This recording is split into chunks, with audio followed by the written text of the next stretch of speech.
Shalom, giving all praise to the Heavenly Father, Yahweh, Bahasham, Yahweh Shai, Bahasham, Rachahakwadash. Double honors to the apostles and elders at Great Millstone who rule well.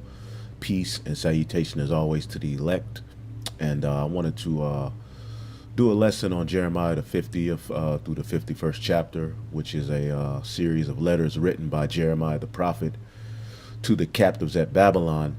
And when you actually read the letters, these letters are actually written unto us who are captives at the daughter of Babylon.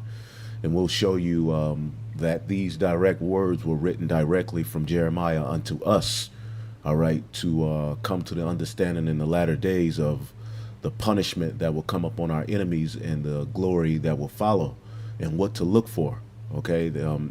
All of the things that are happening in the planet Earth can be explained via biblical prophecy, man.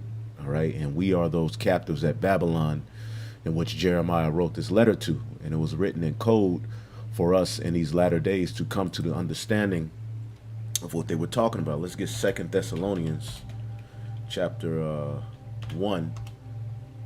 And now start at 6. It says, seeing it is a righteous thing with God to recompense tribulation to them that trouble you. All right. And Vocab Malone calls this eschatology. Well, this is scriptural. What we're saying is scriptural. The Heavenly Father, all right, via his Son and the holy angels are going to come back and take down the heathen nations for what they have done to his chosen people. All right. In specific, you Edomites, which Jeremiah directly addresses you Edomites, all right, in the fullness of your power here in the last days via Babylon the Great. All right, you are the rulers of this new, all right, Babylon, which is actually an extension of the Roman Empire. This is the last leg of the Roman Empire. So it says, seeing it is a righteous thing with God to recompense tribulation to them that trouble you, and to you who are troubled, rest with us. All right. And where do you rest? You rest via the Holy Scriptures, man. You don't lose your mind. You don't try to take vengeance, okay, into your own hands, which at the time that Jeremiah wrote this letter, you had King Zedekiah, who was the last king to sit up on the throne, all right, at that time, because Yahushua is going to sit on the throne of David, the king, in which these kings were through his lineage. They were trying to plot, coups and formulate ways to take down the Babylonians and not fulfill the punishment in which the Lord had inflicted on them. The reason the Babylonians took Jake down and were able to sack the temple was because of Jake's disobedience to the covenant. You see? But you had particular Israelites, Zedekiah. You had this one guy named Ishmael at that time who assassinated, okay, one of the men whom Nebuchadnezzar placed over Israel in a particular region near Judah, man. So Jake was just being rebellious, man.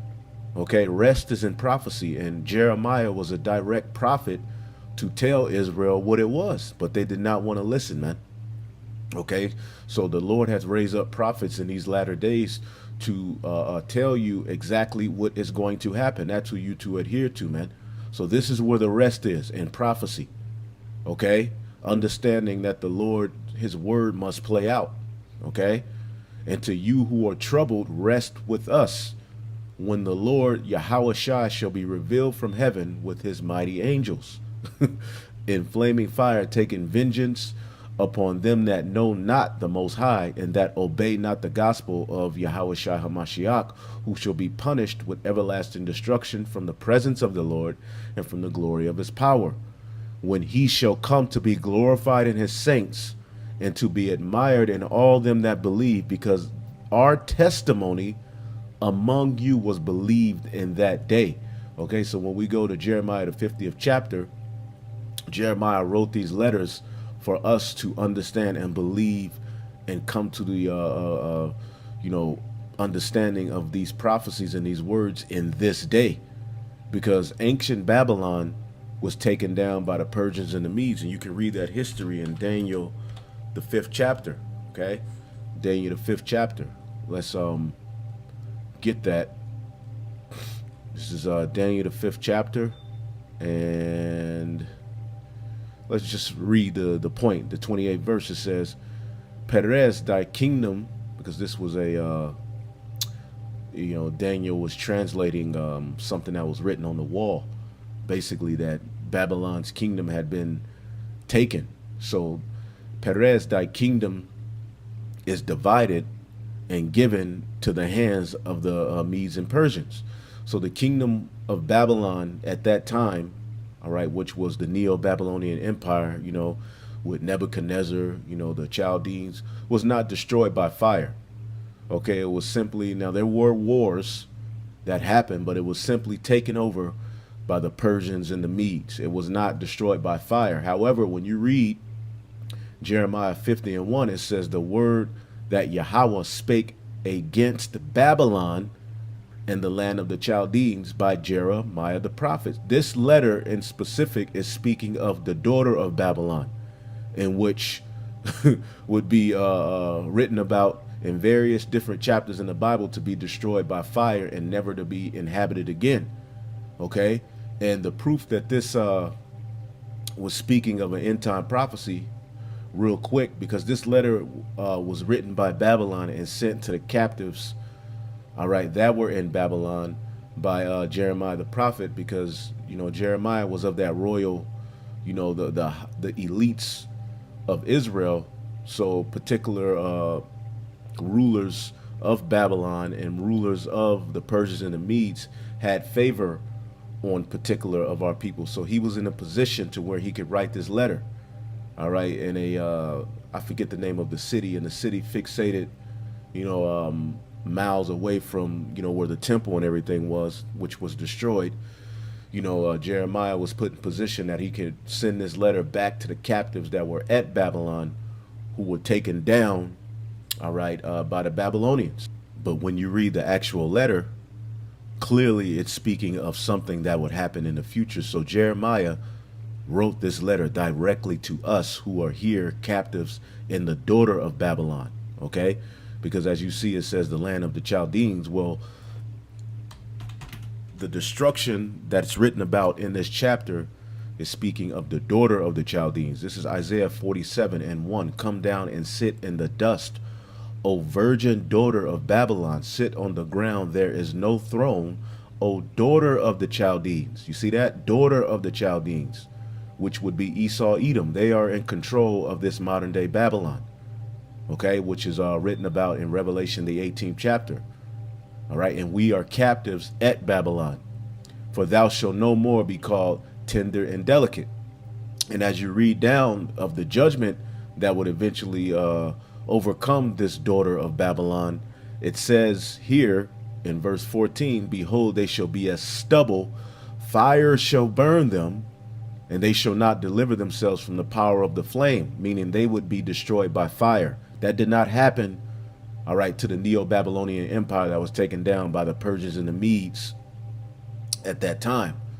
Okay, and they shall be as stubble. What does that link to?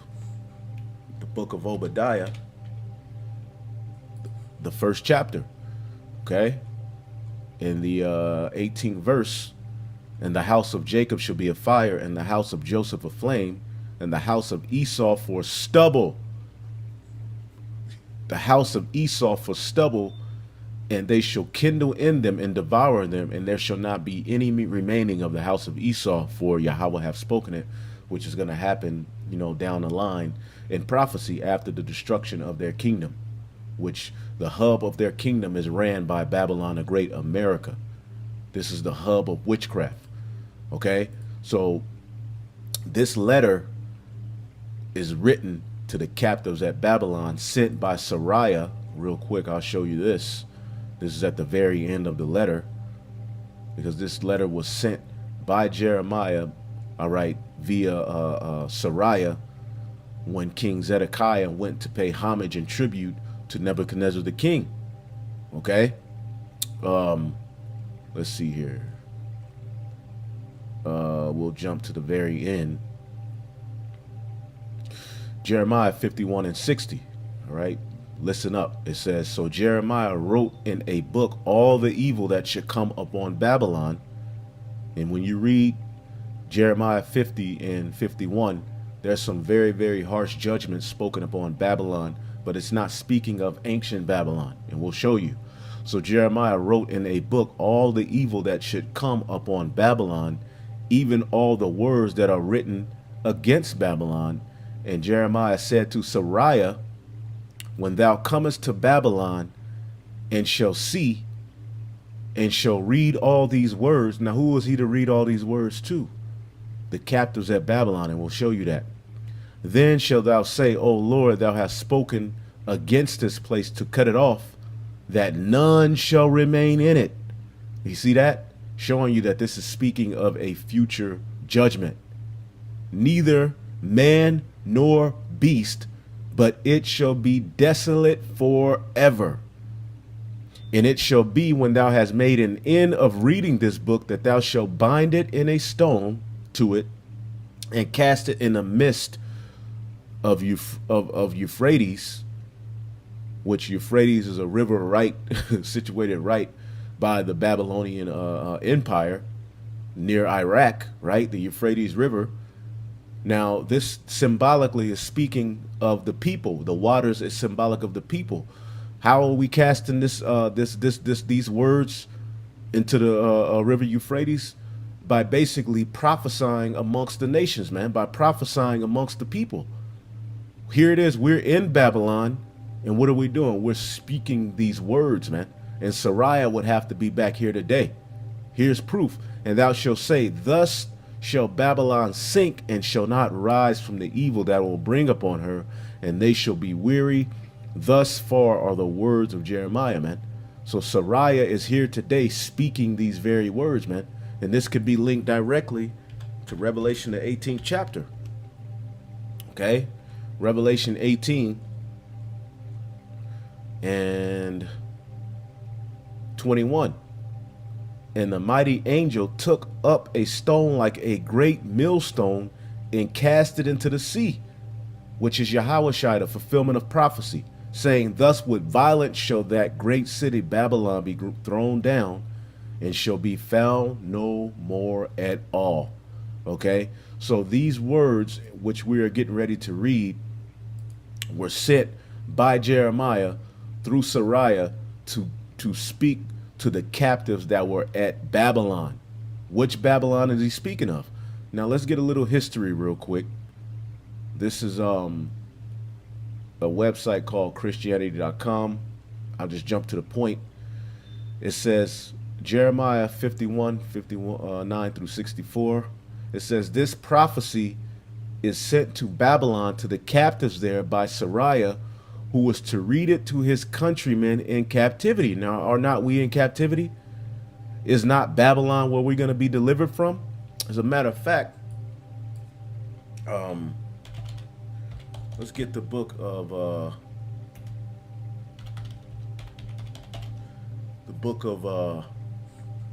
Micah, the 4th chapter, in the 10th verse.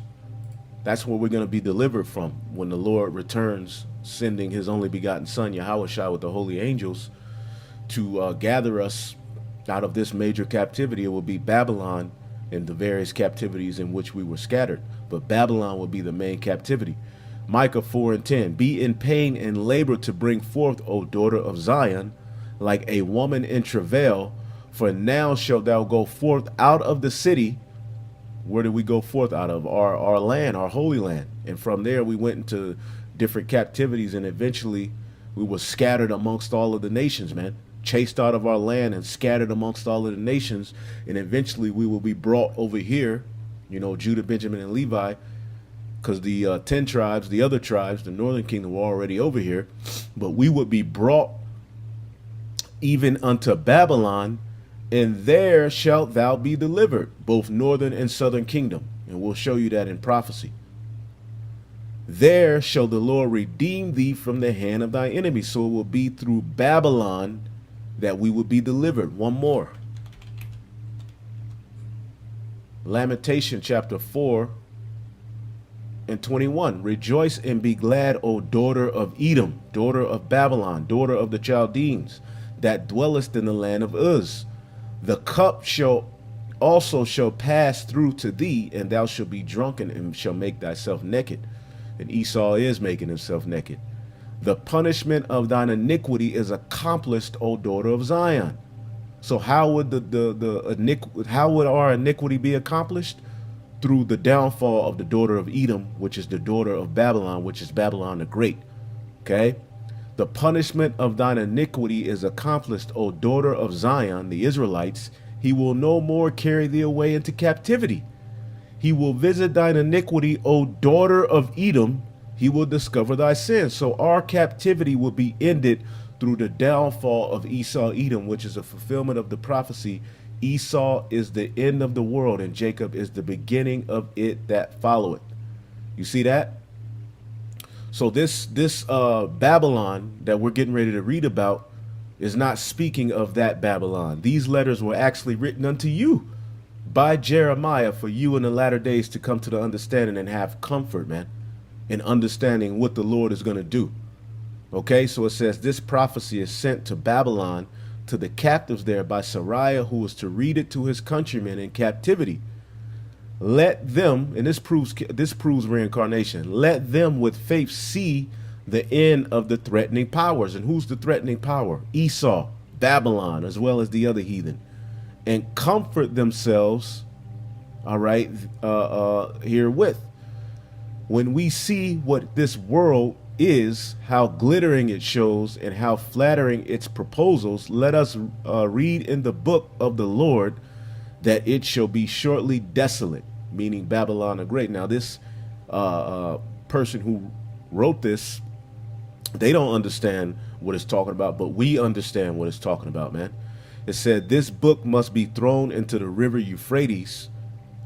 The fall of the New Testament Babylon. See, Jeremiah is speaking of the New Testament Babylon. The daughter of Babylon is thus represented, Revelation 18 and 21. Those that sink under the weight of God's wrath and curse sink forever. Babylon and every anti-Messiah will soon sink and rise no more forever. Let us hope in God's word and quietly wait for his salvation. Then we shall see, but not share the destruction of the wicked. Okay, and this is Bible study tools. I typed in Sariah, and I'll just get to the point. It says, the son of Neriah, when Zedekiah made a journey to Babylon, which Zedekiah was the last king to sit upon the throne of David at that time, and the Lord got fed up with Jake and pretty much cut it off. So the next king to sit upon the throne of David is going to be Yahushua, which was prophesied in 2 Samuel the 17th chapter, or 2 Samuel the 7th chapter. Okay, that's going to be the liberation of the Israelites when that throne is reestablished, because that's what it represented. But you had particular kings like Zedekiah who did not want to take heed and who made deals with particular heathen, which led to their downfall, man. Okay. It says, the son of Neriah, when Zedekiah made a journey to Babylon to do homage to Nebuchadnezzar, okay, and Sariah had charge of the royal gifts to be presented on that occasion. So Sariah went with Zedekiah. He was one of the chosen men to go with Zedekiah to present gifts to Nebuchadnezzar, in whom we were in captive to. Okay, and it says, Jeremiah took advantage of the occasion and sent with Sariah a word to cheer the exiles in Babylon. You see that? So we're going to read Jeremiah, the 50th chapter, and we may not get through it all. Of course, we're not going to get through it all. So this will be there will be more parts to this lesson. Okay. But he sent a word of cheer to the exiles at Babylon, and an announcement of the doom in store for that guilty city, which ultimately would be Babylon the Great, controlled by Esau Edom. The roll containing this message, all right, Jeremiah 51 through 8, Sariah was to read to the exile, showing you that he's back. And then after fixing a stone to it, was to throw it into the Euphrates, uttering as it sank the prayer recorded in Jeremiah 59 through 64, okay, which we just read some of that. Babylon was at this time in the height of its glory, the greatest and most powerful monarchy in the world. How much more this Babylon? Sacredly, 70 years elapsed when the words of the prophets were fulfilled. See, the person who wrote this didn't understand, because was the words of Jeremiah fulfilled at that time? Had Babylon been absolutely utterly obliterated by fire at this time? Absolutely not. Babylon fell into the hands of the Persians and the Medes via a few bloody wars, but the kingdom was just translated. Babylon, the daughter of Babylon, would be directly destroyed by fire. So let's go ahead and start in Jeremiah, the 50th chapter, because see, like I said, we understand this. We understand these things, but they don't. Okay? But we go to them to get particular histories, but we pick out the bones and chew the meat that is going to be beneficial for us, and we throw the rest away. All right? So we are ordained in these latter days to read the words of Jeremiah unto you to give you comfort. Okay? Jeremiah 50:1, the word that Yahweh spake against Babylon and against the land of the Chaldeans, which were the witches and priesthood of the ancient Neo-Babylonian Empire. But remember, there is a daughter of the Chaldeans, as we read in Isaiah 47:1, by Jeremiah the prophet. Okay? Hear the words. Declare ye among the nations, publish and set up a standard. Okay, and that's what we're doing. We've been ordained to go out throughout the four corners of the earth and in Babylon and prophesy, man. Publish and conceal not. Okay, meaning we're not holding back the true intent of Yahweh Bashim Yahweh Shai, man. This is our job. Say, Babylon is taken, Baal, which is Baal, is confounded, Merodach is broken in pieces, and these are all idols that are back here today in the new Babylon. Remember, this is the mother of all harlots. Her idols are confounded. All right. Her images are broken in pieces, man. Okay. And that's what's going to happen. For out of the north, which is speaking of Gog and Magog, cometh a nation against her, which shall make her land desolate, and none shall dwell therein. So did this happen to the Neo-Babylonian Empire? Okay. Matter of fact, let's type in, how did ancient Babylon fall?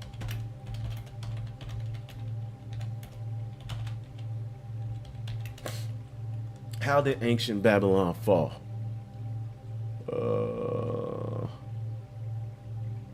Let's see here. It says the fall of Babylon. See, the ancient Babylon is located in what today is called Iraq. Okay. What really shattered the empire? Let's see. The fall of Babylon is a historical event that occurred in 539 BC. This event saw the conquest of Babylon, all right, by the Achaemenid Empire under Cyrus the Great, and marked the end, which he was of the Persians, all right, which marked the end of the Neo-Babylonian Empire.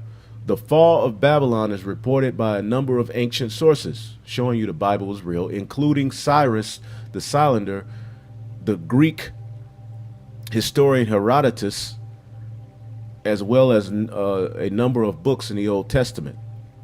Okay, so let's see here. So it was just taken down by men, you know. It was just taken down by men, by war. Okay, war. It was just wars, man. It wasn't ultimately, and they didn't have nuclear missiles at that time. So Babylon, the Neo-Babylonian Empire, you can read up on that. It wasn't taken down by fire, man. It was just particular wars, and eventually the Lord translated the kingdom, all right, to the Persians, man, and the Medes.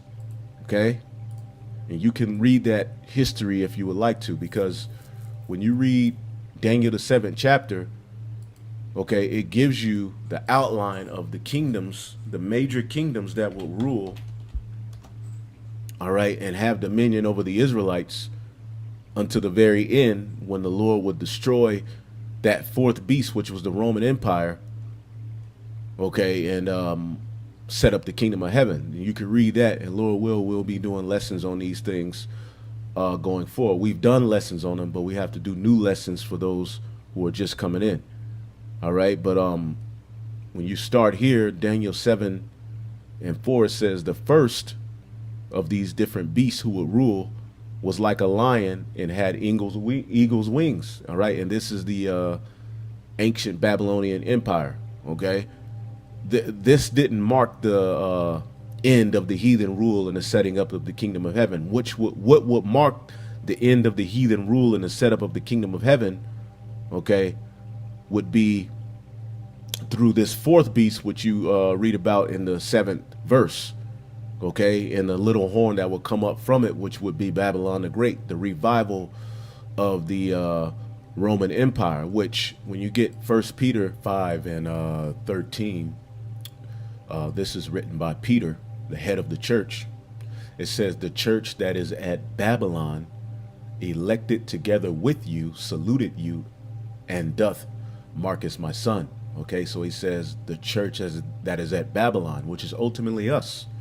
Okay, now Babylon would be the major hub of where the prophets would be raised up at, but you do have various other places in which we're going to be delivered from as well. That's why when you read in prophecy, Jeremiah, I believe 16, it says the major deliverance would be from the land of the north, but also the other places in which we were scattered, man. And the land of the north is Babylon the Great. So shall they fear the name of the Lord from the west. Okay, this is the northwestern hemisphere where we were eventually scattered for our final captivity. So the church that is at Babylon, when you look up this word Babylon, we know in the Hebrew is Babal, which means confusion, and there's all manner of confusion spread here. Okay, it says confusion, Babal. Now I'll just go to the point. It says allegorically of Rome as the most corrupt seat of idolatry and the enemy of basically the followers of the Messiah. And we can clearly see that this world, mainly Babylon the Great, is an enemy to this true doctrine in which we're speaking, man. Okay, the most wicked seat of idolatry, man. Okay, and we are living in the revival of the Roman Empire, which is Babylon the Great. Okay, this is what Daniel spoke of in Daniel the 7th chapter, because this fourth beast is the Roman Empire. All right, but there came up another little horn from amongst the Roman Empire, which was the revival of the Roman Empire, which is Babylon the Great, the NATO, and the EU. And through this captivity, which would do great things, wear out the saints, this is where the Lord would send his only begotten son to destroy and set up the kingdom of heaven. Okay, so that's that modern day Babylon. Okay, and we'll get into Daniel the 7th chapter and break those things down as well. All right, and if you must have the breakdown now, just type in Great Millstone or GMS, Daniel the 7th chapter, and the apostles and elders, as well as us brothers who are up and coming, have went into that various times. Okay, but Lord we'll do it again. So Jeremiah 50:3, for out of the north there cometh up a nation against her, which shall make her land desolate. And that can be found in Ezekiel the 38th chapter. This is the what today is known as Russia, Gog and Magog, which will be the nation that would head the destruction of the whore in the latter days, as well as all of these different nations that are going to align with Russia, Gog and Magog. It says, and none shall dwell therein. They shall remove, they shall depart, both man and beast. It says, in those days and at that time, saith the Lord, the children of Israel shall come, they and the children of Judah together, showing you that Israel and Judah are going to be in captivity together. You have the likes of Fopi and these various different clowns popping up saying, well, all of the northern kingdom are in Africa. All right. Not the so-called natives, Seminoles and so forth, so-called Mexican. Those aren't Israelites, which they're over here in captivity with us, with Judah. Okay. And we're going to show you as you read all the way down. As a matter of fact, I'll get it real quick.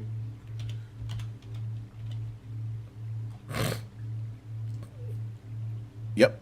Jeremiah 50:33, it says, thus saith the Yahweh of hosts, the children of Israel and the children of Judah were oppressed together, and all that took them captives held them fast, and they refused to let them go. So we were oppressed together in Babylon, you see, which is where that great deliverance is going to come from.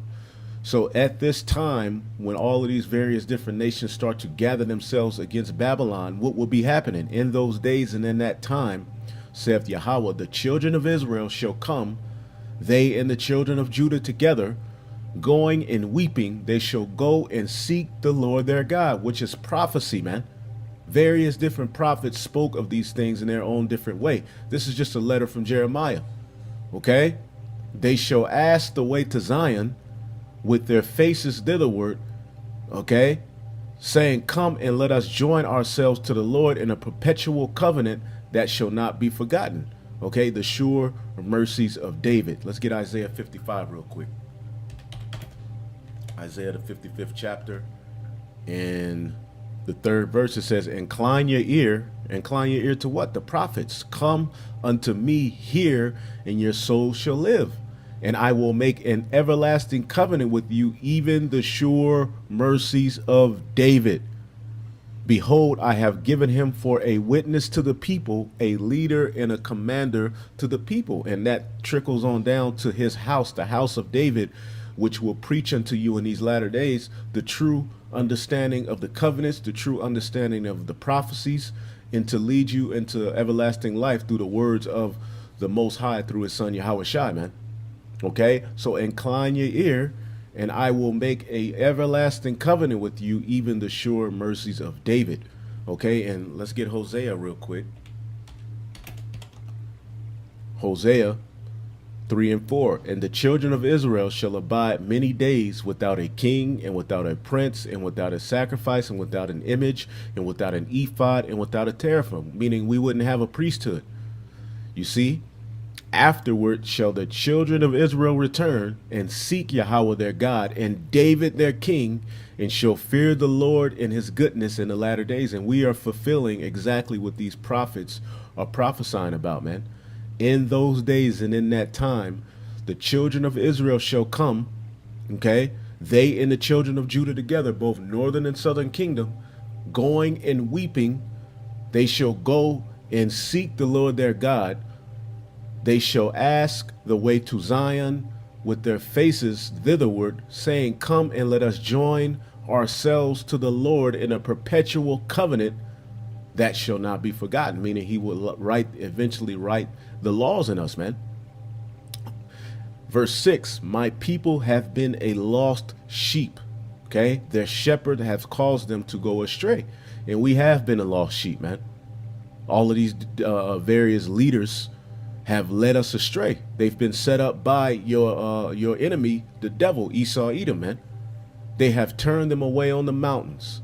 They have gone from mountain to hill. They have forgotten their resting place. And as we read in Second Thessalonians, the 1st chapter, this is the rest. This is where we rest.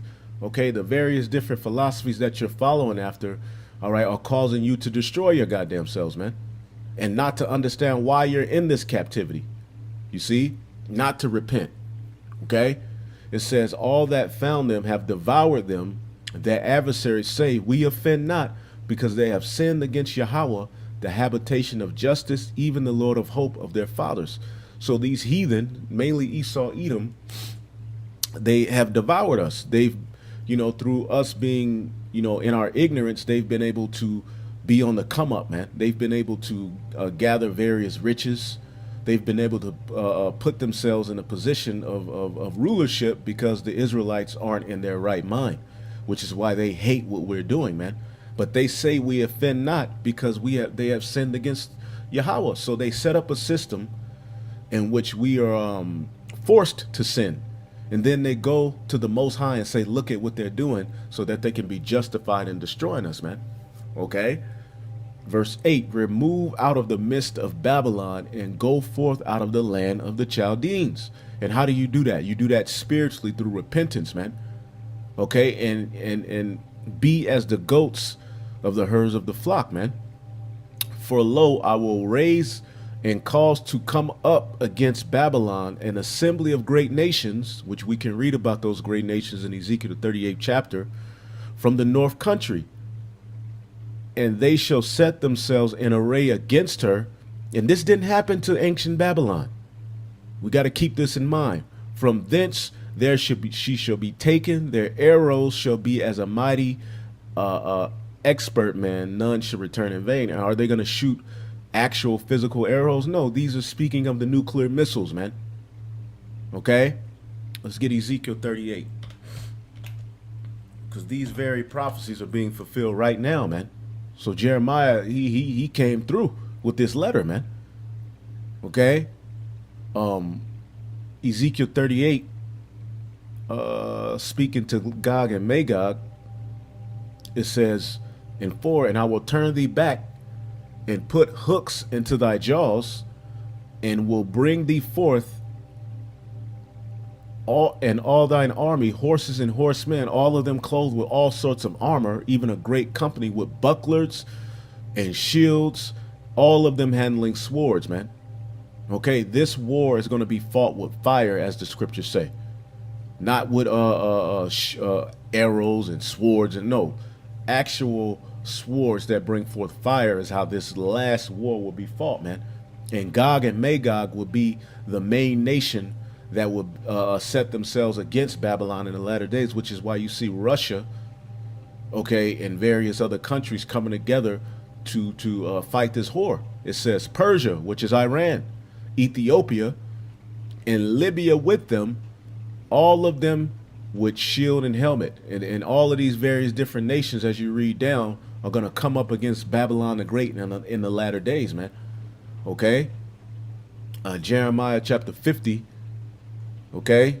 And 9, for lo, I will cause to come up from Babylon an assembly of great nations from the north country, and they shall set themselves in array against her. From thence she shall be taken. Their arrows shall be as a mighty expert man. None shall return in vain. And Chaldea shall be a spoil. All that spoil her shall be satisfied, saith the Lord. Because ye were glad, because ye rejoice, O ye destroyers of mine heritage. Because you are grown fat as an heifer, as the bellow at bulls, man. So you Edomites have grown fat through the downfall of the Israelites, man. Your mother shall be sore confounded, okay? Because America came out of what? The British, man. She that bare you shall be ashamed. Behold, the hindermost of the nations shall be a wilderness, a dry land, and a desert, man. And what's the hinder? If you look at a map, what is the hindermost of the nations from that region that they were in? That would be America, okay? It would be as a wilderness and a dry land. And that didn't happen to ancient Babylon. We're going to keep saying that. Because of the wrath of the Lord Yahweh, it shall not be inhabited, but it shall be wholly desolate. Everyone that goeth by Babylon shall be astonished and hiss at her plagues. Put yourselves in array against Babylon round about. All ye that bend the bow, shoot at her, spare no arrows, for she hath sinned against the Lord, man. Wow. You see that? So this letter is bad, man. Shout against her round about. She shall give her hand. Her fountains are fallen. Her walls are thrown down. For it is the vengeance of Yahweh. Take vengeance upon her, as she have done, do unto her. And this is linked directly to Revelation, the 18th chapter. Salakia.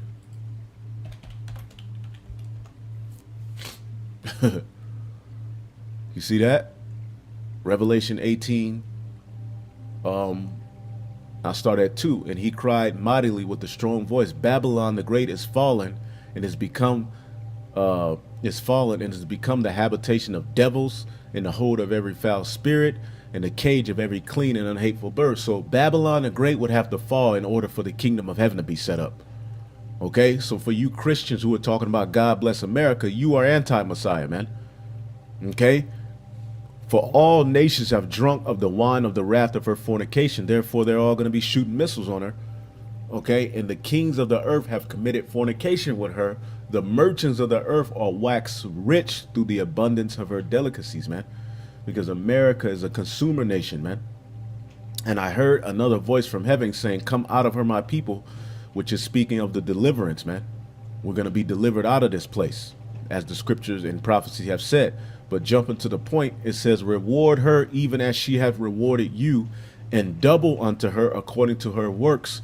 And the cup which she shall be, she hath filled to her double. How much hath she glorified herself through pride and lived deliciously, okay, as the rich man in the parable of Lazarus. So much torment and sorrow give her, where she said in her heart, I sit a queen, I am no widow, I shall see no sorrow, which links directly to Isaiah the 47th chapter, you see, which is prophecy of the daughter of Babylon being destroyed by fire. Okay, so let's read this again. Let's see here. Let's see here. For this the vengeance of the Lord. Yep. Verse 15. Shout against her round about. She hath given her hand. Her foundations are fallen. Her walls are thrown down. For it is the vengeance of Yahweh. Take vengeance upon her. As she have done, do unto her. Okay. Cut off the sower from Babylon, and him that handleth the sickle in the time of harvest. For the fear of the oppressing sword, they shall turn everyone to his own people, and they shall flee everyone into his own land. And this is a fulfillment of the prophecy that the nations would beat their plowshares into swords, meaning they would stop investing in, you know, things that would bring resources to their land, and they would invest in nuclear missiles, man.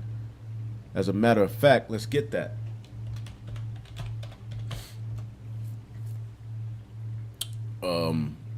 Joel 3:10. Let me just pull it up that way. Joel 3:10 and 9. Proclaim ye this among the Gentiles, prepare war. This is what's happening. This is why you hear about all these different nations gathering nuclear armor. This is why you see Trump in the U.S. telling these different nations to stop, you know, giving arms to these different other nations, man. They're telling Russia, you're wrong in arming, you know, Libya. You're wrong in arming, you know, Syria. You're wrong in arming Iran. You're wrong in arming the Kushites, which are the Africans, man. Okay. You're wrong in arming all of these various different countries and setting up nuclear power plants in there and making agreements with them. Proclaim ye this among the Gentiles, prepare war. Wake up the mighty men. Let all the men of war draw near. Let them come up. Beat your plowshares into swords and your pruning hooks into spears. Let the weak say, I'm strong. And how are these different nations who were once afraid of Babylon the Great becoming strong? Through getting missiles, man. But it's prophecy. Assemble yourselves and come, all ye heathen. Gather yourselves together round about thither, because thy mighty one, cause thy mighty ones to come down, O Yahweh. Let the weak, let the heathen be awakened. Come up to the valley of Yahweh Shaphat, which is in the Middle East. There will I sit to judge all the heathen round about. Okay, and this is basically a prophecy of nuclear war in the latter days. Armageddon, World War III, which is how Babylon the Great is going to be destroyed through nuclear fire, and then the chariots sending fire, delivering the Israelites, man. And that's right around the corner. Okay? So, verse 17 says, Israel is a scattered sheep. The lions have driven him away. First, the king of Assyria have devoured him. And last, this king Nebuchadnezzar of Babylon have broken his bones. And that's what was happening around that time. The northern kingdom went into the hands of the Assyrian captivity, and Judah was taken down by the king of Babylon, Nebuchadnezzar, man. You see, and the kingdoms were split after the King Solomon's fault, man. You know, we hadn't had it a throne since that point. We've been scattered. We've been separated. You see, it says, therefore, thus saith Yahweh, the Lord of hosts, the God of Israel, behold, I will punish the king of Babylon and his land as I have punished the king of Assyria. You see? And this is all speaking in code of what's coming to America, because the king of Babylon is also spoken of in Isaiah the 14th chapter, man. Okay? Isaiah chapter 4, 14 and 1. For the Lord will have mercy upon Jacob and will yet choose Israel and set them in their own land. Okay? That hadn't happened yet. And the stranger shall be joined with them, and they shall cleave to the house of Jacob, which are the Gentiles, man, the Israelite foreigners, man.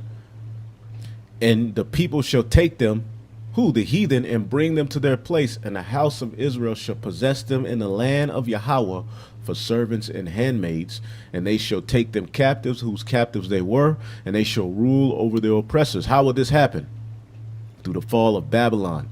And it shall come to pass in the day that Yahweh shall give thee rest from thy sorrow, and from thy fear, and from the hard bondage wherein thou was made to serve, which will be ended through Babylon and great Esau, Edom, that thou shalt take up this proverb against the king of Babylon, and say, how hath the oppressor ceased, the golden city ceased. The Lord hath broken the staff of the wicked and the scepter of the rulers, man.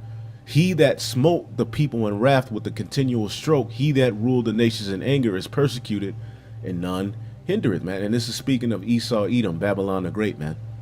Okay, and we're going to get rest through this bitch falling. Okay, it said we're going to take up a proverb against the king of Babylon, which is why when you read in Revelation, the 18th chapter, it says, Revelation 18 and 20, rejoice over her, thou heaven, and ye holy apostles and prophets, for God hath avenged you on her. And this is speaking of this new Babylon, which is America. All right.